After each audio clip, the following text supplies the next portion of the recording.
ਹੈ ਇਹ ਉਹ ਸਵੇਰੇ ਮੇਰਾ ਕੰਮ ਹੈ ਕਿ ਜਿਹੜਾ ਉਹ ਤੇ ਦੁਕਾਨ ਤੇ ਤੋਤੇ ਕੋਲ ਸੁਣ ਲਾ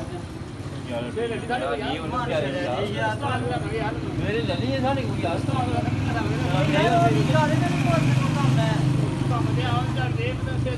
ਯਾਰ ਉਹ ਵੀ ਕੰਮ ਕਰਵਾ ਦੇਣਗੇ ਜਿਹੜਾ ਇਹ 50 ਰੁਪਏ ਇਹ ਮਨਜ਼ੂਰ ਬੰਦਾ ਉਹਨਾਂ ਦੀ ਗਾਇਰ ਉਹਨਾਂ ਨਾਲ ਕਰ ਲਓ ਤੁਸੀਂ ਕੀ ਹੋ ਉਹ ਯਾਰ ਨਹੀਂ ਤੂੰ ਸਾਡੇ ਕੋਲ ਭਾਵੇਂ ਨਾ ਹੀ ਆਵੀਂ ਫਿਰ ਆਦਤ ਨਹੀਂ ਤਾਂ ਚੇਤੇ ਨਹੀਂ ਆਉਂਦਾ ਫਿਰ ਭਾਵੇਂ ਨਾ ਹੀ ਯਾਰ ਕੋਲ ਲਗਾ ਰਹੀ ਹੈ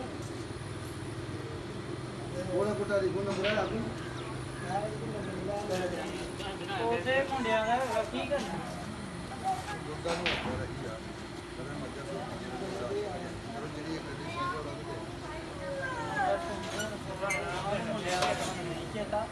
ਸਾਡਾ ਕਿਹਦਾ ਲੈ ਲੋ ਫੋਨ ਕਰ ਇਹ ਆਪੇ ਲੈ ਲੈਗਾ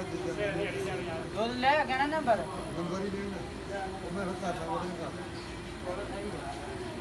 ਮੈਂ 2 ਵਾਰੀ ਕਿਉਂ ਘਰ ਹੀ